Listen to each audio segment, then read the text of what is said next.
નમસ્કાર દર્શક મિત્રો, અમારા વિશેષ બુલેટિનમાં તમારું સ્વાગત છે। આ બુલેટિનમાં આપણે એગ્રીકલ્ચર અને એગ્રીકલ્ચરના સંબંધિત જે સમાચાર છે એના પર નજર કરીશું। આ બુલેટિનમાં આપણે જોઈશું કે ભારતની અંદર જે કહેવાય કે ફર્ટિલાઇઝરની ચિંતા છે કે નહીં। સાથે આપણે જોઈશું કે ભારત સરકારે એક નિર્ણય લીધો છે કે જેનાથી દાળોના ભાવ કંટ્રોલમાં આવશે અને ખાસ કરીને છે કે પીળા વટાણા માટે લીધો છે। અને સાથે કહીશું આપણે એ પણ જોઈશું કે હવામાન વિભાગે ખેડૂતો માટે શું આગાહી આપી છે, એ બધા પર નજર કરીશું। એ પહેલાં જોઈએ હેડલાઇન્સ।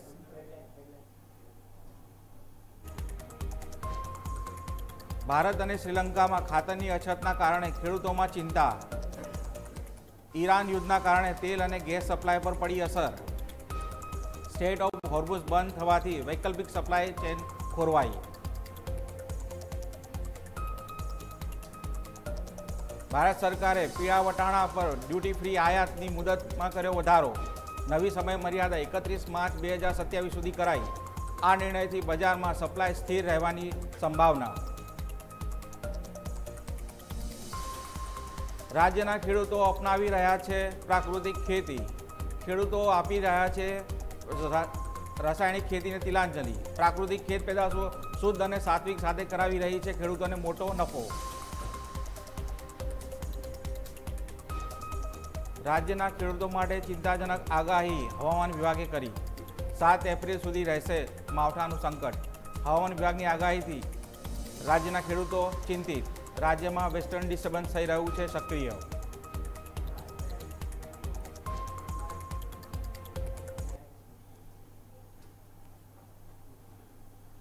તો દર્શક મિત્રો, આપણે હેડલાઇનની અંદર જોયું કે ભાઈ ખાતરની ચિંતા થઈ રહી છે।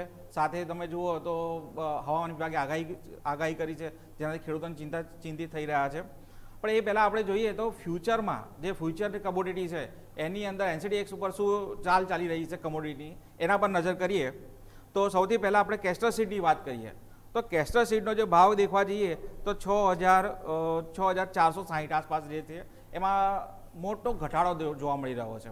હવે આ ઘટાડા પાછળનું એ કહી શકાય કે જ્યારે અત્યારે તાજેતરમાં થોડાક દિવસોની અંદર એવું કહેવામાં આવ્યું છે કે લા નિનોના કારણે પેલું શું કહેવાય જે મોન્સૂન છે, મોન્સૂન નબળું થઈ રહેવાનું છે। એના હિસાબે કમોડિટીની અંદર પ્રેશર આવી રહ્યું છે।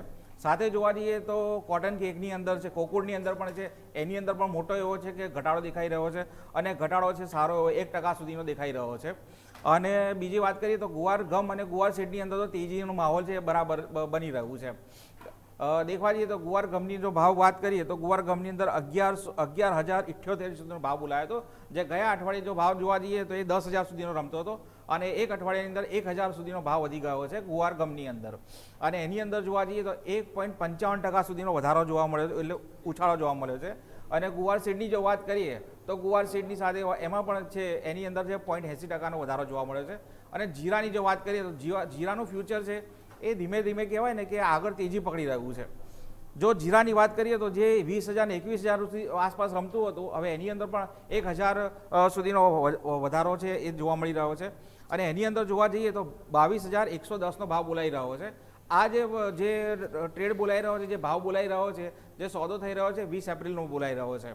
તો આપણે એ જોવાનું રહ્યું કે આગળના જે આપણી કમોડિટીના જે ભાવ છે એની અંદર કહેવાય કે કમોડિટીની અંદર કહેવાય કે 40-60% જેટલી કમોડિટીની અંદર છે અત્યારે તેજી જોવા મળી રહી છે, જ્યારે 2 કમોડિટીની અંદર છે કે મંદી જોવા મળી છે। હવે અન્ય એક બીજો મહત્વના સમાચારો પર જો વાત કરીએ તો ખેડૂતો માટે ચિંતાજનક સમાચાર છે। તો ખેડૂતો માટે ચિંતાજનક સમાચાર કયા છે તો કે જેની અંદર ખાતર એની અછત જોવા મળી રહી છે। હવે ખેડૂતોમાં ચિંતા વધી છે। હવે ખેડૂતોમાં ચિંતા વધવાનું કારણ એવું છે કે જે સ્ટેટ ઓફ હોર્મોઝ જે ઈરાન છે, ઈરાનનું જે આ યુદ્ધ ચાલી રહ્યું છે એ યુદ્ધના કારણે ખાતરની અછત છે એ જોવા મળી રહી છે। ઈરાન યુદ્ધના કારણે કાચા તેલ અને ગેસની સપ્લાય ઉપર મોટી અસર પડી રહી છે। અને એમાં જોવા જઈએ તો સ્ટેટ ઓફ હોર્મુઝ બંધ થઈ ગયું છે। સ્ટેટ ઓફ હોર્મુઝ બંધ થવાના કારણે વૈશ્વિક સપ્લાય ચેન છે ખોરવાઈ ગયો છે અને ખાતર, ઈંધણ આ બધાના ભાવમાં છે વધારો જોવા મળી રહ્યો છે। ખેડૂતોને ડર છે ખાતર નહીં મળે તો પાકને નુકસાન થશે। અને જોવા જઈએ તો વર્લ્ડ ફૂડ પ્રોગ્રામ એમાં શંકા એવી જાહેર કરવામાં આવી છે કે ફૂડ ક્રાઇસિસ આવી શકે છે। અને ભારત માટે જો જોવા જઈએ તો વિદેશ પર જે આપણે જે રો મટીરિયલ છે જે આપણું ખાતર માટેનું એ વિદેશથી આવે છે અને એમાં પણ ખાસ કરીને ગલ્ફ કન્ટ્રીઝમાંથી આવે છે અને એના કારણે જોવા જઈએ તો ખેડૂતોને ત્યારે એવું થઈ રહ્યું છે, ખેડૂતોને ચિંતા થઈ રહી છે કે યુરિયા નહીં મળે તો એના માટે એ લોકો શું કરી રહ્યા છે, ભરાવો કરી રહ્યા છે, ના જરૂર હોય તો પણ એ ખરીદી કરી રહ્યા છે અને પેનિક બાઇંગ થઈ રહ્યું છે ખાતરોમાં. અને જો આપણે જોઈએ તો આપણા દેશની હાલત આવી છે, સાથે સાથે આપણા પડોશી રાજ્ય જે શ્રીલંકા છે એમાં પણ છે ખાતર અને ઈંધણની અછત જોવા મળી રહી છે. તો આ સ્થિતિ જો ચાલુ રહી તો જે વર્લ્ડ જે થિંક ટેન્ક છે એવું જાહેર કરી રહ્યું છે કે ખાદ્ય સુરક્ષા અને દેશની આર્થિક પરિસ્થિતિ પર ગંભીર અસર થઈ શકે છે. તો આ બધું છે. તો આપણા એક્સપર્ટ છે આપણી સાથે જોયા ધવલભાઈ, એમનું આપણે સ્વાગત કરીએ. અને ધવલ, તમે આપણે જણાવો કે આ જે બધા સમાચાર આવી રહ્યા છે કે ખેડૂતોને ચિંતા વધી રહી છે, સપ્લાય ખૂટી રહ્યો છે, તો ખરેખર શું ખેડૂતોને ચિંતા કરવા જેવી છે કે નથી? ચોક્કસ આપણે જોવા જઈએ તો જે રીતે છેલ્લા 1 મહિનાથી યુદ્ધ ચાલુ થયું છે અને ખાસ કરીને જે રીતે 28 ફેબ્રુઆરી આપણને ખ્યાલ છે કે પ્રથમ હુમલો થયો હતો અને ત્યારબાદ સ્ટેટ ઓફ હોર્મુઝને જે રીતે ટાર્ગેટ કરવામાં આવી રહ્યું છે ઈરાન દ્વારા અને તેમને કહી દીધું ગણતરીના જહાજો પસાર થવા દેવામાં આવી રહ્યા છે. હવે અત્યારે પણ જે જહાજો પસાર થઈ રહ્યા છે તે ગેસ અને ક્રૂડવાળા જ થઈ રહ્યા છે. એટલે આ પરિસ્થિતિની અંદર હવે પરિસ્થિતિ એવી ઊભી થઈ છે કે જે રો મટીરિયલ યુરિયા માટેનું છે તે બધું ગલ્ફ કન્ટ્રીમાંથી આવે છે. એટલે ત્યાંની તો અત્યારે ક્યાંય ચર્ચા જ કરવામાં નથી આવી રહી. એટલે બીજું કે આપણે નેનો યુરિયાનો અત્યારે હવે સરકાર દ્વારા વધુ પ્રચાર કરવામાં આવી રહ્યો છે. છેલ્લા ઘણા વર્ષોથી આપણે તેનું સંશોધન કરી લીધું છે અને તેનો ઘણા બધા ખેડૂતો ઉપયોગ પણ કરી રહ્યા છે. એમ આવી પરિસ્થિતિની અંદર એટલો બધો વાંધો આપણે નહીં આવે, કારણ કે જો યુરિયાનું મટીરિયલ નહીં આવે, રો મટીરિયલ, તો આપણે નેનો યુરિયા જે છે તો તેના માટેના ઘણા બધા કેમિકલ આપણી પાસે ઉપલબ્ધ છે અને તેના કારણે તેના વેચાણના કારણે અહીંયા એટલો વાંધો આવે તેમ નથી. એટલે આ પરિસ્થિતિની અંદર આપણે જોવા જઈએ તો ખેડૂતો માટે ચિંતા છે, કારણ કે બહુ બધા ખેડૂતો યુરિયા ઉપર નિર્ભર છે અને જે ઉનાળુ પાક ખેડૂતો લેતા હોય છે જ્યાં સિંચાઈની સુવિધા છે તો તેમને યુરિયાનો જથ્થો પૂરતા પ્રમાણમાં નહીં મળે તો સમસ્યા આવી શકે છે. બીજું કે હવે જે ખરીફ સિઝન આવશે અને તેની વાવણી મે મહિનાના અંત જૂનમાં શરૂ થઈ જાય છે. ઘણા બધી જગ્યાએ તો અખાત્રીજે જ મુહૂર્ત કરી દેવામાં આવે છે. એટલે આજે હવે ત્યાં આગળ જે યુરિયાની જરૂર પડશે તો તે પણ જથ્થો સમયસર નહીં મળે તો સમસ્યા થઈ શકે છે, કારણ કે આજે ટ્રમ્પે જે રીતે સ્ટેટ ઓફ હોર્મુઝને લઈને આવતીકાલ મંગળવાર સુધીનો સમય આપ્યો છે અને નહીં થાય તો હુમલા કરવામાં આવશે. ઈરાને પણ કીધું કે અમે તમને એક સરપ્રાઇઝ આપવા માટે તૈયાર છીએ. એટલે આ સામસામી પરિસ્થિતિની અંદર જો હવે થોડા દિવસોની અંદર શરૂ નહીં થાય, કારણ કે માની લો કે જો મંજૂરી મળી જાય છે તો ગલ્ફથી અહીંયા ભારત સામાન જે છે તે પહોંચતા અઠવાડિયાથી 10 દિવસનો સમય લાગે. 3-4 દિવસથી અમુક જહાજો હોય છે તે 3-4 દિવસમાં આવી જતા હોય છે. ત્યાં સીપ ઉપર જે પોર્ટ હોય છે ત્યાં આગળ લોડ થાય, તેના બાદ લોડ થઈને ત્યાં ફેક્ટરી સુધી પહોંચે, ત્યાં પ્રોસેસ થાય, પ્રોસેસ થઈને તેનું પેકિંગ થાય, પેકિંગ થઈને ફરીથી જ્યાં જરૂર છે ત્યાં પહોંચે. એટલે આ એક લાંબી પ્રક્રિયા છે. રાતોરાત માની લો કે રો મટીરિયલ મળી જશે તો બધું થઈ જવાનું છે તેવું નથી. એટલે જે રો મટીરિયલ મળવામાં જેટલું મોડું થશે તેટલો આગળ સમય લાગી શકે છે. અને બીજું તમે જે સંગ્રહખોરીની વાત કરી તો દેશભરમાં અત્યાર સુધીમાં 40,000થી વધુ જગ્યાએ દરોડા પાડવામાં આવી ચૂક્યા છે એટલે આ સંગ્રહખોરી ડામવા માટે. એટલે આ જે સંગ્રહખોરીની પરિસ્થિતિ ઊભી થઈ છે અને જે કેટલાક ખેડૂતોને ડર છે ને તે જરૂરિયાત વગર પણ યુરિયા ભેગું કરી રહ્યા છે, તો તેના કારણે જરૂરિયાતવાળા ખેડૂતોને નથી મળી રહ્યું અને અછતની એક સ્થિતિ સર્જાઈ રહી છે. એટલે આના કારણે હવે ખેડૂતોએ ચિંતા કરવાની જરૂર છે કે જો યુદ્ધ લાંબુ ચાલ્યું તો જે રીતે ઘણા બધા દેશોમાં તો અત્યારે પેટ્રોલ એટલે એનર્જી ઇમરજન્સી જાહેર કરવામાં આવી છે અને રેશનિંગ ઉપર મળી રહ્યું છે, તો બની શકે છે કે હજી આપણે અહીંયા એ સ્થિતિમાં નથી પહોંચ્યા, પરંતુ યુરિયાને લઈને એક તકલીફ થઈ શકે છે. જો યુરિયા પૂરતું નહીં મળે તો અનાજનું ઉત્પાદન ઓછું થશે અને તેના કારણે આવનારા દિવસોમાં એક ક્રાઇસિસ બની શકે. પરંતુ આશા રાખીએ કે આ યુદ્ધ જલ્દી પૂરું થાય અને ખેડૂતોને જલ્દીથી રાહતના સમાચાર મળે. જી ધવલ, તમે બહુ સરસ રીતે સમજાવ્યું કે સરકાર જે છે કે એ સરકારે છે કે જે બ્લેક કાળાબજારી રોકવા માટે સરકારે છે કે દરોડા પાડી છે ને આ બધું કર્યું છે. તો આ પ્લેટફોર્મમાંથી અમે ખેડૂતોને એટલી સલાહ આપીએ કે પેનિક થવાની જરૂર નથી, કારણ કે હમણાં જ આપણે આ જ પ્લેટફોર્મ ઉપર આવા જ બુલેટિનમાં આપણે જાહેર કર્યું હતું કે ભાઈ સરકાર છે જે ઓલ્ટરનેટ રૂટ શોધી રહ્યું છે કે જેની અંદરથી સરકાર છે કે રશિયા, મોરોક્કો એવી જગ્યા પરથી વધારે જગ્યાએ રો મટીરિયલ મળે એના માટે કામ કરી રહી છે. અને સરકારે સ્પષ્ટ શબ્દોમાં જણાવ્યું છે કે દેશમાં યુરિયાનો જથ્થો પૂરતો છે અને યુરિયા, ડીએપીનો ખાતર માટે ચિંતા કરવાની જરૂર નથી. અને આપણે જે જોયું હતું કે ખાતરના જે કહેવાય ને કે જે આવી સમસ્યાને જે તકવાદીઓ જે હોય એ લોકો શું કરી રહ્યા છે તો કે તકવાદીઓ જે 250 રૂપિયાની જે બેગ મળે છે 280 રૂપિયાની એને 1000 રૂપિયા વેચે છે. તો ખેડૂતની મહેનતની કમાણી છે. આવી રીતે ખેડૂતો તમારે વ્યય ના કરવો જોઈએ, એ અમારી સલાહ છે. અહીંયા અપીલ છે કે કાળાબજારી ના કરો, સરકાર પર વિશ્વાસ રાખો, પૂરતું ખાતરનો જથ્થો છે અને સરકાર છે એના માટે કામ કરી રહી છે. અને જો એ રીતની જો વાત કરીએ કે સરકાર શું શું કામ કરી રહી છે, તો એક છે કે જે સરકાર છે એ સતત ખેડૂતો માટે વિચારી રહી છે. અને સરકારના પ્રયત્નો એવા છે કે દેશમાં મોંઘવારી ના વધે અને જે ફૂડ સપ્લાય છે એ વ્યવસ્થિત રીતે જળવાઈ રહે. એના માટે સરકાર જે વાત કરી રહી છે અત્યારે ડ્યુટી ફ્રી આયાત, હવે એ ડ્યુટી શેમાં ઘટાડી છે, જે આયાત થઈ રહી છે આપણે, તો એ ભારત સરકાર છે એટલે ભારત આપણે જોવા જઈએ તો પીળા વટાણા પર ડ્યુટી ફ્રી જે આયાત થતી હતી એની મુદત વધારવામાં આવી છે. નવી સમય મર્યાદા કઈ હતી? નવી સમય મર્યાદા કઈ છે તો 31 માર્ચ 2027 સુધી રાખવામાં આવી છે. અગાઉ જે હતી 31 માર્ચ 26 હતી. એટલે સરકારે તરત ને તરત નિર્ણય લીધો 31 માર્ચ જેવી પતી એ પછી તરત જ સીધો નિર્ણય લઈ લીધો કે 31 માર્ચની જગ્યાએ 1 વર્ષ સુધીનું એને એક્સટેન્શન આપી દીધું. હવે આ જે એક્સટેન્શન આપવાનું જે પાછળ છે સરકારનો જે મોટો કહેવાય કે ઉદ્દેશ્ય કહેવાય એ છે કે સરકાર જે છે એ આ સપ્લાય જે છે પીળા વટાણાનો એ સપ્લાય સ્થિર રાખવા માગે છે. અને એના કારણે જે કહેવાય કે બજારની અંદર જે ખોટા ભાવ વધારો ના આવે. અને આ નિર્ણયને બજારે છે એને આવકાર્યું છે. સરકારના જે અન્ય જે તમામ નિયમો શરતો છે એ યથાવત રાખી છે. અને જો વાત કરીએ તો ભારત છે એ મુખ્યત્વે કેનેડા અને રશિયા પાસેથી આ વસ્તુ જે પીળા વટાણા છે આયાત કરે છે.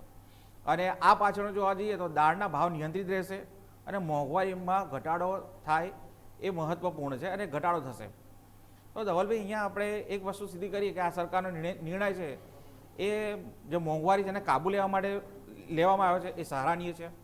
જી ચોક્કસ કહી શકીએ, કારણ કે આપણને ખ્યાલ છે કે જ્યાં જ્યાં સરકારને જે પગલાં લેવાની જરૂર લાગે છે તો તેને લઈને તરત જ સક્રિયતા દાખવે છે અને આ પગલાં લઈ લેવામાં આવે છે. હવે આ જે આયાત ડ્યુટી છે, ડ્યુટી ફ્રી વધારવામાં આવી છે. હવે આપણે આ મુખ્યત્વે કેનેડા અને રશિયાથી આયાત કરીએ છીએ. એટલે આ પરિસ્થિતિની અંદર આપણે જોવા જઈએ તો આ જે નવી મર્યાદા છે આ 31 માર્ચે પૂરી થઈ ગઈ હતી તે હવે વધારીને 31 માર્ચ 2027 સુધીની કરી દેવામાં આવી છે. એટલે અન્ય જે નિયમો અને શરતો છે તે યથાવત રાખ્યું છે, પરંતુ જે ડ્યુટી છે તે વધારવામાં આવી છે. એટલે અને બીજું કે આપણે અહીંયા ખ્યાલ છે કે દેશમાં સતત વડાપ્રધાન જ્યારે નરેન્દ્ર મોદી જ્યારે વડાપ્રધાન બન્યા ત્યારથી એક આત્મનિર્ભર બનવા માટે દાળોનું ઉત્પાદન વધારવાની સલાહ આપી રહ્યા છે. પરંતુ તેમ છતાં આપણે અહીંયા જોઈએ તો હજી આપણે ઘણું બધું દાળ છે એટલે જે કઠોળનો ભાગ કહી શકીએ તે આયાત કરવો પડી રહ્યો છે. અને તેના કારણે આપણે વિદેશથી આયાત કરીએ છીએ. હવે ત્યાં આગળ આપણી હાથમાં સ્થિતિ નથી હોતી. આપણે ઘણું બધું આફ્રિકન દેશોથી આયાત કરીએ છીએ, પરંતુ આ જે પીળા વટાણા છે તે આપણે મુખ્યત્વે રશિયા અને કેનેડાથી આયાત કરીએ છીએ. એટલે આ પરિસ્થિતિની અંદર સરકારે જ્યાં આગળ મોંઘવારી જેવી સ્થિતિ લાગી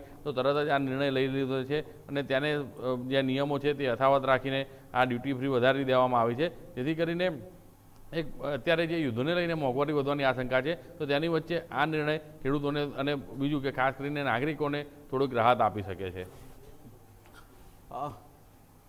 તો દર્શક મિત્રો આપણે સાંભળ્યું કે સરકાર છે એ ખેડૂતોના હિતમાં અને સતત નિર્ણય લઈ રહી છે. સાથે સાથે એ છે કે દેશમાં ઇન્ફ્લેશન ના વધે, મોંઘવારી ના વધે એના પર પણ સરકાર કામ કરી રહી છે. અને જો અન્ય એક મહત્વના સમાચાર વાત કરીએ તો સિંચાઈ માટે પાણી જે સગવડ છે જે ખેડૂતો માટેની જરૂર છે કે સિંચાઈ માટે પાણી ખેતી કરવી હોય તેના માટે સિંચાઈ અને પાણી જરૂરી છે. હવે આ જે સારા સમાચાર છે જે અમરેલીના વડિયામાં આવેલા સુરવો ડેમ છે એનો એક દરવાજો છે 3 ઇંચ ખોલવામાં આવ્યો છે.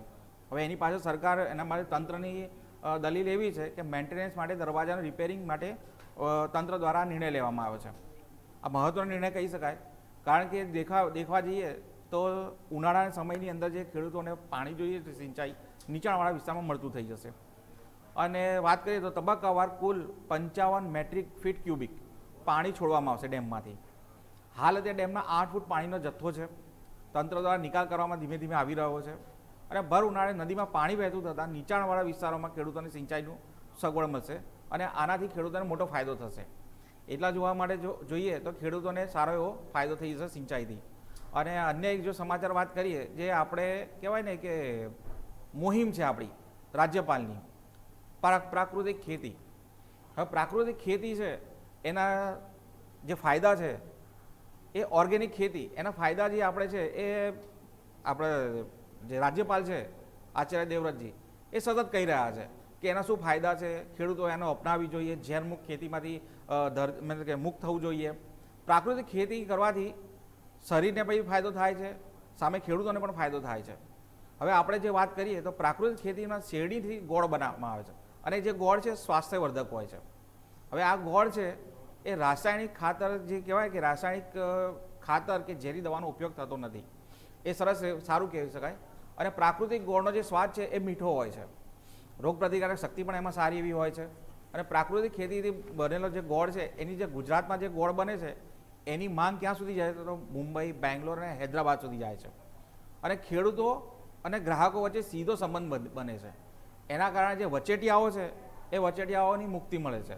વચેટિયાઓનો જે કહેવાય ને કે માયાજાળમાંથી ખેડૂતો છૂટી જાય છે અને ખેડૂતોને આર્થિક ફાયદો થાય છે. જ્યાં સામાન્ય રાસાયણિક ગોળ જે બજારમાં છે એ 50 થી 80 રૂપિયામાં મળે છે, ત્યાં ખેડૂત પાસેથી ગ્રાહકો 120 રૂપિયા હોંશે ખરીદે છે. આમ જોવા જઈએ તો 50%થી લઈને ગ્રાહક છે એ 30% સુધીનો ભાવ આપવા, 50% સુધીનો ભાવ આપવા તૈયાર છે જો સારી વસ્તુ મળતી હોય તો. હવે આવો જ સીધા સાંભળીએ કે જે પ્રાકૃતિક ખેતી કરી રહ્યા છે એ લોકો અને ગ્રાહકો શું પ્રતિક્રિયા આપી રહ્યા છે. હા, લોકો ખરીદી કરે કેમ કે જેને સાચી વસ્તુ જોઈએ છે, પૈસા બધા પાસે છે પણ સાચી વસ્તુ મળતી નથી. તો જે લોકોને સાચી આની આ શેરડીની અંદર પણ કોઈ કેમિકલ નથી, ગોળની અંદર પણ કોઈ કેમિકલ નથી, એકલો શેરડીનો રસ છે, એમાંથી પૂરેપૂરું કેલ્શિયમ મળી રહે છે. પછી જેને હિમોગ્લોબિનની ખામી હોય, લોહીના ટકા ઘટતા હોય, એ આ ગોળનું પાણી પીવે તો એ પણ સારું થઈ જાય છે. અને કસ્ટમરના રિવ્યૂ ઉપરથી હું તમને આ કહી શકું છું કે ગોળ સારામાં સારો અમારો બને છે. અમને પૂરેપૂરો ફાયદો મળે છે. અમે વાડી ઉપર જમરૂખ છે, સીતાફળ છે, આ કેરી છે, આમળા છે, જમરૂખ છે, એ બધું જ અમે સીધા ગ્રાહકને મળે ને એ રીતે જ અમે કરીએ છીએ. વચ્ચે બહાર અમે કોઈને દેતા પણ નથી અને ફાર્મ પરથી જ બધું વેચાણ બંનેને ગ્રાહકને સાચી વસ્તુ. અને જમરૂખને એમાં તો એવું છે અમે કર્યું કે કસ્ટમરને જાતે જ વીણી આવવાના, અંદર વાડીની અંદર જાય અને જાતે પોતાને જેવા જોઈએ એવા તોડી અને લઈ આવે. અહીંયા કસ્ટમર કોઈ આવ્યા તો એક પેલા સેમ્પલ માટે કિલો 2 કિલો લઈ જાય, પછી એને એવું થાય કે આ તો ગોળ બહુ અલગ જ ટેસ્ટ. કસ્ટમર તો અમુક એવું પણ કહે છે કે આ તો બહુ મસ્ત છે, એમ જેને ચાખ્યો નથી, સાચી વસ્તુ નથી જોઈ, કેમિકલ જ એકલું ખાધું છે, એને ખબર નથી કે સાચી વસ્તુ શું છે. દીપકભાઈ, વૃંદાવન ફાર્મે અત્યારે તમે આવેલા છો, શું ખરીદી કરેલી? ગોળની. કેટલા સમયથી ગોળથી ખરીદી કરો છો? 3-4 વર્ષથી. શું કારણથી અહીંથી ખરીદી કરો છો ગોળની? અહીંનો ઓર્ગેનિક ને સારો ગોળ આવે. અને ભાવ શું અહીંયા? 120 રૂપિયા. અને માર્કેટમાં બીજો જે ગોળ મળે એમાં શું ભાવ હોય? 50-60 રૂપિયા. એના કરતા તો ડબલ ભાવ થયો, તો અહીંથી ખરીદી કરો? અહીંનો ઓર્ગેનિક આવે ને. આરોગ્ય માટે આ ગોળ કેટલો સારો? બહુ સારો. તો વધુ ભાવ હોવા છતાં આ ગોળ ખરીદી કરો છો? હા. અમે છેલ્લા 30 વર્ષથી કોઈ કેમિકલ વાપર્યા વગરની ખેતી કરવી છે, એટલે પ્રાકૃતિક ખેતી કરીએ છીએ. અમે એમાં દેશી શેરડી વાપરવી છીએ અને એ શેરડીમાં આપણે પ્રાકૃતિક રીતથી જ તે બધું આપણે રાજ્યપાલ જેમ આપણને બતાવ્યું કે તમે એને આચ્છાદન કરી નાખવું, તો અમે એના પાંદા પડ્યા હોય, પાંદડા એને એમનામ રહેવા દેવી છે અને આચ્છાદનથી અને જીવામૃત આપી અને પાણી આપી, એ સિવાય કંઈ આપતા નથી. ને પછી અમારા પ્લાન્ટ ઉપર એનો ગોળ બનાવી છીએ. એમાંય તે ભીંડી પણ અમારી પોતાના ખેતરમાં વાવેલી વાપરવી છીએ, જે એની કામચ કાઢવા માટે વપરાય છે ને તે. અન્ય ગોળ અને આ ગોળમાં જે ગ્રાહકો આવે છે ને એ જ કહે છે કે તમારો ગોળ એકવાર ખાધા પછી અમારે વ્યસન જેવું થઈ જાય છે, કાયમ માટે પછી તમારો જ ગોળ લેવો પડે છે, એટલો ફરક છે. આરોગ્યની દ્રષ્ટિએ બહુ સારો. જેને હાડકાનો કોઈ દુખાવો હોય, કોઈને ભાંગતૂટ થઈ હોય, તો એ લોકો અમારો દૂધને ગોળ ઉપયોગ કરે છે. ભાવમાં ઘણો ડિફરન્સ. અમારો 120 રૂપિયાનો કિલો છે, માર્કેટમાં જનરલ 60 થી 80 રૂપિયા સુધીનો ગોળ વેચાતો હોય છે. અહીંથી અમે વેચાણ કરીએ છીએ, પછી ઓનલાઈન પહોંચાડીએ છીએ, કોઈનો કુરિયરથી, કોઈને બસ દ્વારા, એવી રીતે બધાને પહોંચાડીએ છીએ. અમારે બેંગ્લોર, હૈદરાબાદ સુધી અમારું જાય છે. મહારાષ્ટ્રમાં તે બોમ્બે, પછી પૂના, બધી જગ્યાએ અમારો ગોળ જાય છે. આમાં તો ઘણી બધી સમૃદ્ધતા આવે. અમારે એક પૈસો બહાર જતો નથી, સિવાય કે આની લેબર લાગે તે અને પેકિંગ મટીરિયલ વપરાય અને કુરિયર ચાર્જ તો સામેના ગ્રાહક ઉપર હોય છે, એટલે બધો પૈસો લગભગ આપણે જ જમા થાય છે. વચેટિયા નીકળી જાય છે આમાંથી, એટલે ગ્રાહકનો સીધો નફો આપણને જ મળે છે, ખેડૂતને જ તે. અને દરેક ખેડૂતે આવું. તો દર્શક મિત્રો, આપણે સાંભળ્યું કે ભાઈ જે ખેડૂત છે એની પ્રતિક્રિયા આપણે સાંભળી કે એમનો જે માલ છે, એમનો જે સામાન છે એ સીધો ગ્રાહક પાસે જાય છે અને ગ્રાહક પાસેથી સીધો જ એમને જે કહેવાય કે વચ્ચે કોઈ વચેટિયા નથી હોતા અને જે નફો મળે છે, જે ફાયદો થાય છે એમનો મળે છે.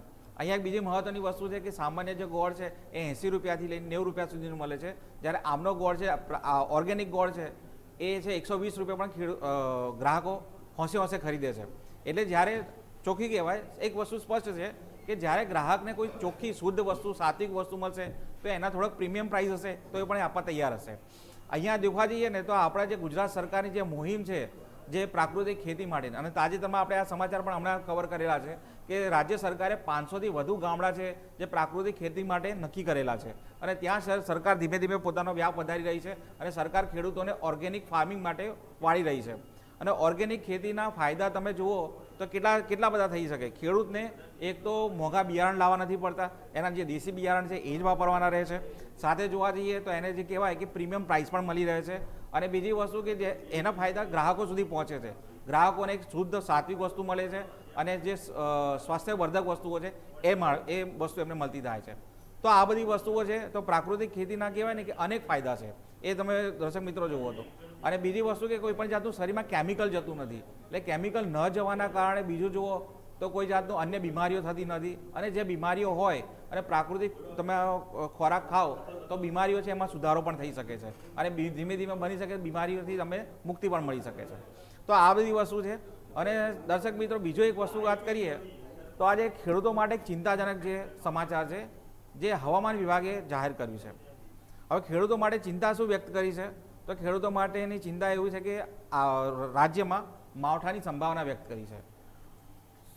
હવામાન વિભાગે જાહેર કર્યું કે 6 તારીખ અને 8 તારીખે માવઠું થઈ શકે એવું છે, કારણ કે રાજ્યની અંદર જે કહેવાય કે સર્ક્યુલેશન અપર એર સર્ક્યુલેશન છે અને વેસ્ટર્ન ડિસ્ટર્બન્સ છે એ થઈ રહ્યું છે. એના હિસાબે ખેડૂતોએ થોડી ચિંતા કરવાની જરૂર છે. હવામાન વિભાગે આગાહી કરી છે કે માવઠાની સંભાવના થઈ શકે છે અને તમે જુઓ તો છેલ્લા 15 દિવસથી રાજ્યનું વાતાવરણ છે એ કહેવાય ને કે એની અંદર ખાસું બધું વાદળછાયું દેખવા મળે છે. ક્યાંક તાપ મળે છે, ક્યાંક ભેજનું પ્રમાણ વધી જાય છે અને ક્યાંક જોવા જાઓ તો તમારે ક્યાંક માવઠાની આપણે દ્વારકા જે એવા દરિયાઈ વિસ્તારો છે ત્યાં માવઠું એટલે વરસાદ પણ થયેલો છે. વરસાદ ખાબકે એકદમ અચાનક ખાબકે અને 5-10 મિનિટ પછી કોરું ધાકોર થઈ જાય. તો આ બધી પરિસ્થિતિઓ પણ આપણે ગુજરાતમાં જોયેલી છે. તો હવામાન વિભાગે આગાહી કરી છે, તો શું આગાહી કરી છે આવો સીધા સાંભળીએ. WDA आ रहा है फिर 7 तारीख से, उसका थोड़ा सा प्रभाव रहेगा गुजरात के नॉर्थ गुजरात पे और जो राजस्थान और मध्य प्रदेश से सटे डिस्ट्रिक्ट हैं जैसे कि अपना द्वारका है, उसके बाद जामनगर, मोरबी, कच्छ के साथ फिर बनासकांठा, साबरकांठा, अरावली, महिसागर, पंचमहल, दाहोद, तो इनमें इसका असर देखने को मिल सकता है और हमें हल्की से मध्यम वर्षा देखने को मिल सकती है. साथ में ही जो थंडरस्टॉर्म है विद गस्टी विंड्स 30 से 40 किलोमीटर प्रति घंटा की भी उम्मीद कर सकते हैं इन डिस्ट्रिक्ट्स में. और बाकी उसके अलावा मौसम आमतौर पे शुष्क रहने की संभावना है बाकी के दिनों में. जो मैक्सिमम टेम्परेचर्स हैं अभी वो भी क्लाउडीनेस है, उसकी वजह से ज़्यादा नहीं बढ़ रहे हैं. तो अभी जो कल भी है कोई विशेष बदलाव नहीं आया. सौराष्ट्र कच्छ में थोड़ा हल्का बढ़े हैं टेम्परेचर, लेकिन अभी भी वो सामान्य से काफ़ी नीचे हैं. और अगले आने वाले दिनों में भी 3 दिन हम उम्मीद कर सकते हैं कि कोई विशेष बदलाव नहीं होगा. उसके बाद उत्तरोत्तर 2 से 3 डिग्री की वृद्धि होने की संभावना है हमारे गुजरात एवं सौराष्ट्र कच्छ में. और अगर मछुआरों की बात करें तो आज तो हमने रखी है जो पश्चिम से उत्तर पश्चिमी हवाएं रखी हैं 15 से 20 नॉट दोनों गुजरात कोस्ट के लिए. कल और परसों थोड़ा हमने स्ट्रॉन्ग विंड्स दी हैं around 45 to 55 gusting to 65 kilometre per hour north, खासकर नॉर्थ गुजरात कोस्ट के लिए, क्योंकि वेस्टर्न डिस्टर्बेंस है इसमें हम एक्सपेक्ट कर सकते हैं कि स्क्वाली विंड्स रहेंगी उत्तर गुजरात तट पे. और अगर लोकल की बात करें तो आज पार्टली क्लाउडी स्काई रह सकता है. और साथ ही मैक्सिमम की बात करें तो 35 डिग्री के आसपास अहमदाबाद का उम्मीद कर सकते हैं और गांधीनगर 34 डिग्री के आसपास. और जो सर्वाधिक टेम्परेचर 24 घंटे में दर्ज किया गया है वो 35.3 डिग्री सेल्सियस अमरेली में. તો દર્શક મિત્રો આપણે સાંભળ્યું કે ભાઈ હવામાન વિભાગે આગાહી કરી છે કે 6 અને 7 એટલે 2 દિવસ 7 એટલે 6-7 2 દિવસ માવઠાની સંભાવના છે. તો દર્શક મિત્રો અને ખેડૂતો તમારે એ ધ્યાન રાખવાનું કે જો તમારા વિસ્તારમાં માવઠાની સંભાવના કહે છે માવઠું થશે એવી જાહેરાત નથી કરી, પણ કહેવાય ને કે પ્રિકોશન રાખવા બહુ જરૂરી છે. તો જે તમારો માલ જે તમારો જે જણસ છે એને તાળપત્રી ઢાંકીને રાખવી, પ્લાસ્ટિક ઢાંકીને રાખવું, સાથે જ્યાં ભેજ હોય કે ભેજવાળી જગ્યા હોય ત્યાંથી માલને દૂર રાખવો અને મોઇશ્ચર છે એને કંટ્રોલ કરવું. તો દર્શક મિત્રો આ બુલેટિનમાં બસ આટલું જ. અને હવે અન્ય સમાચારોની જો નજર કરીશું માર્કેટના સમાચાર, અમારા જે સહયોગી છે વ્યોમિક એમ એફએનો ફંડા લઈને આવશે અને તમારા માટે ક્યાં નફાની તક બની રહી છે એના પર વાત કરશે, કારણ કે અમે છીએ ન્યૂઝ કેપિટલ માર્કેટ, નફાનું નવું સરનામું.